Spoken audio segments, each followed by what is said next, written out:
there everybody, welcome to yet another video, and welcome to yet another food for thought video, and also an action figure video. But this is not an action figure review, nor is it an action figure announcement. These two kinds of videos, one of my favorite types of videos, besides, of course, novel reviews.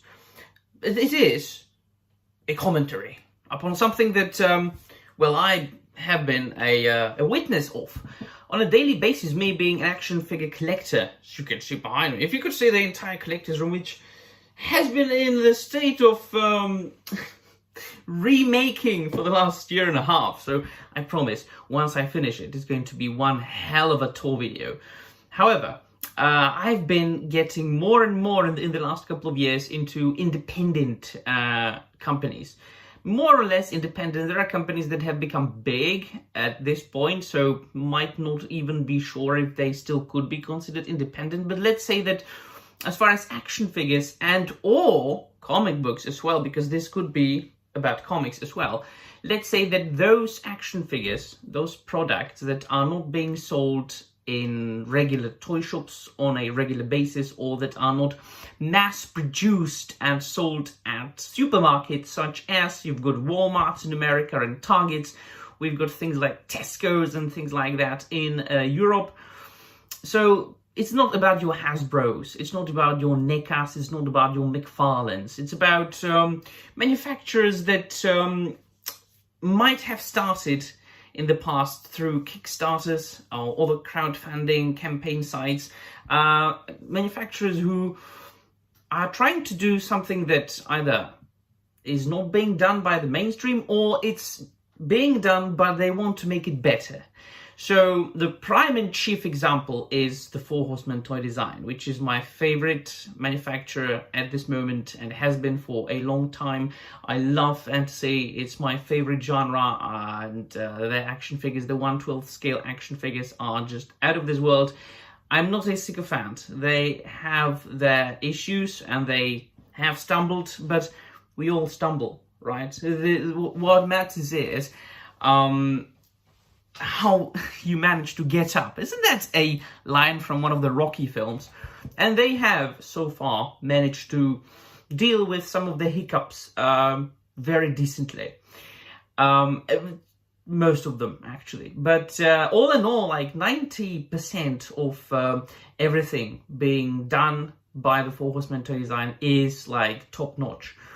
I'm getting into more lines as far as fantasy goes, like Savage Crucible, the Harbinger Studios. Very good guys, very quality product. I just recently reviewed my first Savage Crucible action figure, the Barbarian with, the Warrior with ball and chains. They got into licensed stuff. They are producing Frank Frazetta action figures with close cooperation with the Frazetta Museum. And also they will shortly release, I hope, the Elrico Melniboné action figure, which I've got like 3 of them on pre-order. And so these are like the two prime and chief examples of like the good experience. And I've been so far talking about quality, which should matter.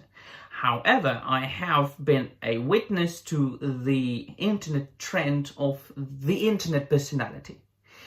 And purchasing products for any other reason but quality. And that has been a trend for a long time now, a couple of years.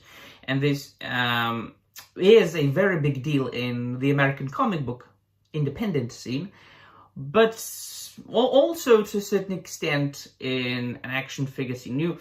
Just to provide you with an example, you like the creator who makes the figures, and you want to support them, whatever they make. That's a very nice thing, and you might be regarded as a very nice person who likes to, support people.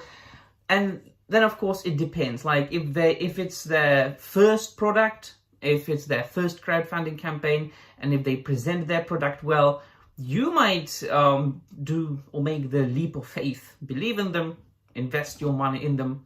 If you find the product pleasing to your eye, and once again, we are going back to quality. If from the get-go you see that the product is not up to your standards or isn't being like presented to you well, I would not, whatever you think about the creator. Now, the personality trend, the personality cult, the cult of personality on the internet has been big. But I will get to that later. I will provide one last example of what I think and what I mean. I am basically just watching toy videos on YouTube.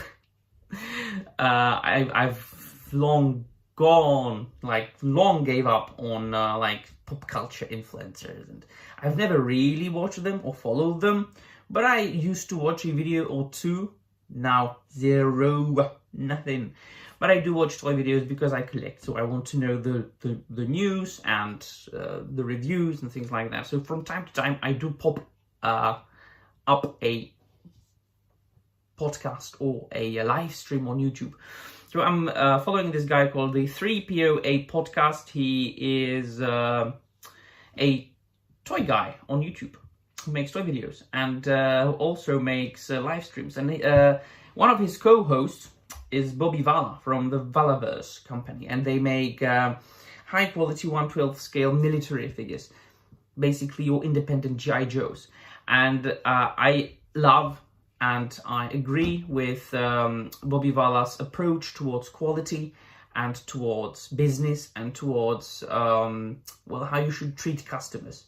I absolutely do agree with him. He's an honest guy, and whatever people might say about him, he always stands by his claims and statements.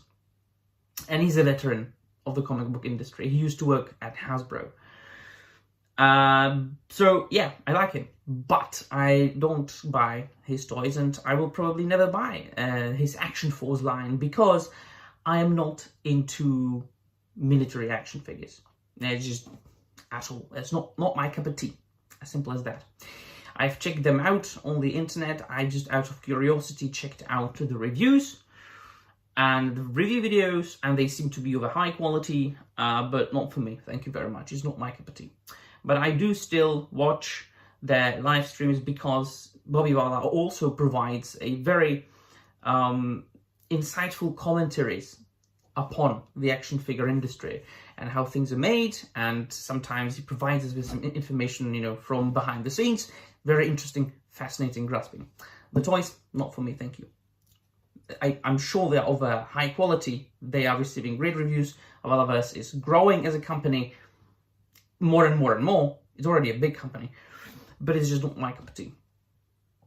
By the way, yes, my very infantile Grinch beanie. Just try to type something negative and Grinch will get you. You can say whatever you want about me or my personality, my high-pitched voice, or my goblin-like stature, but say nothing about them. Sorry. That hat is cool, I love it. So, now, I've seen people being burnt by other creators, but then again, it's not as serious as to cause an extreme drama around it. I think we are all adults, and if we are investing our money in pre-ordering something, we should take all the risks into consideration. So, for example, this other YouTube guy called Eric July from the Rippaverse, he's had his own comic book making company for a couple of years now, and this is the precise case of the personality cult. But he isn't the only one. I would say that 99.9% of the entire internet comic book, American comic book scene, the independent scene, is that. It's just you support the people because they are repeating what you think. Or you might not think so, but they are making you think so. It's an influencer thing. It's the same as with any other pop culture influencer I didn't watch and am not watching and will never watch.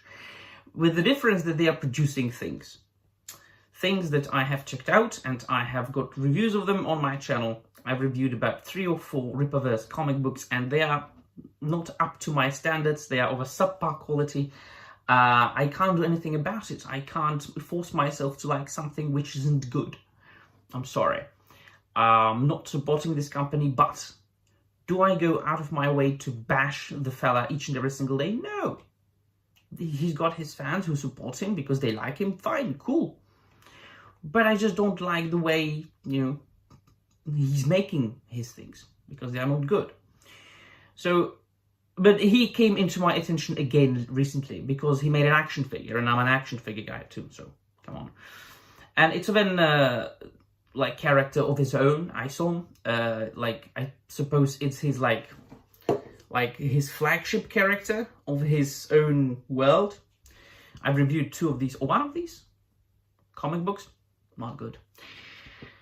But he's made an action figure of it, and he said that somewhere there was like a prediction or a limit or like a goal that he should be that he should sell like 10,000 items, and he didn't. He sold like 800, something like that. And I'm like, all right, so not everything works out. I mean, there's a lot of competition on the market.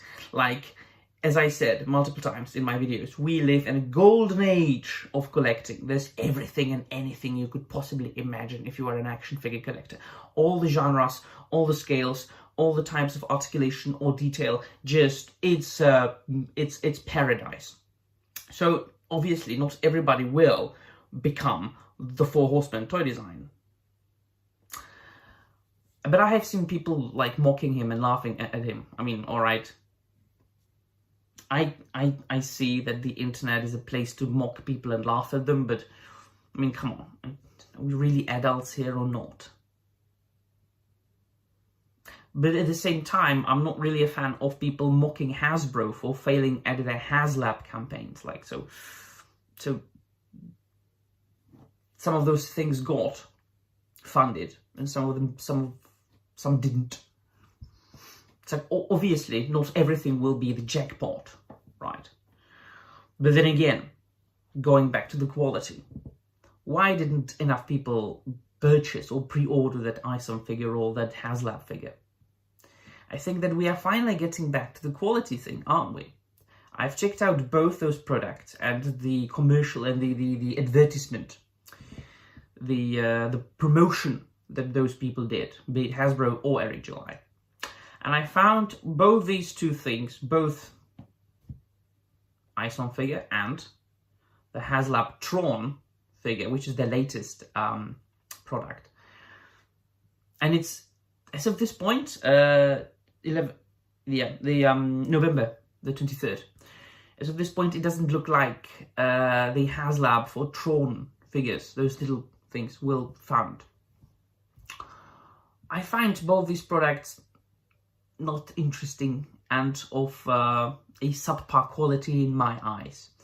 In which case, I'm not surprised that they either didn't get enough pre-orders or got very few pre-orders in the eyes of some people.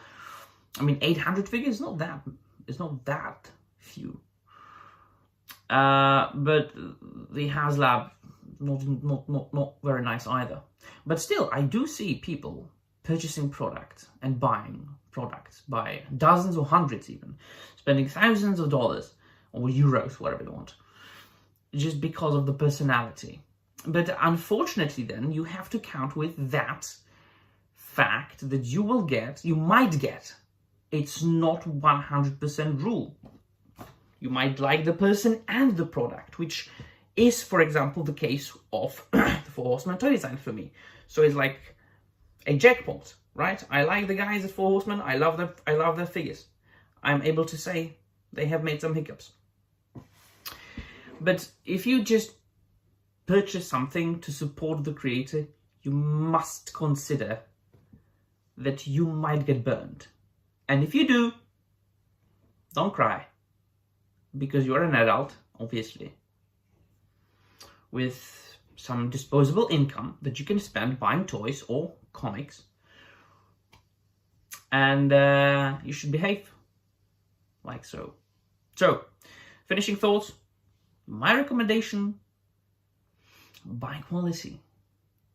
Is it a saying, or have I only heard it from someone I know, that I'm not rich enough to buy cheap things. But that doesn't really apply, because a lot of these things are not cheap. Independently produced figures are quite obviously much more expensive. Twice, thrice, 4 times as much as the mainstream, because they are not produced in a, like mass, in en masse. So, finishing thoughts, buy quality, full stop. Right, so there we go. Thank you very much for watching. Let me know in the comments down below what you think, and I'm out of here.